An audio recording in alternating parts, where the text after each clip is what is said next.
taata wange obaani kiba kizibu kati nzijja wano nfukamirire Zahara mbu neetonde. Ndowooza babaddeko ekikyamu.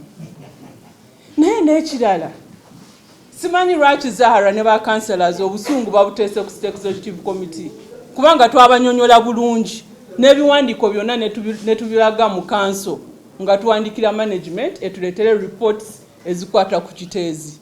Unfortunately management yakikola.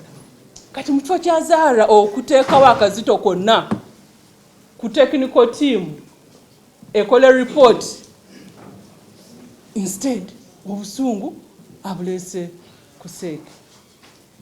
Naye ndi concerned mbufe nga State Executive Committee kituluma nnyo kubanga tukimanyi institution eno spending 4.1 billion ku kiteezi.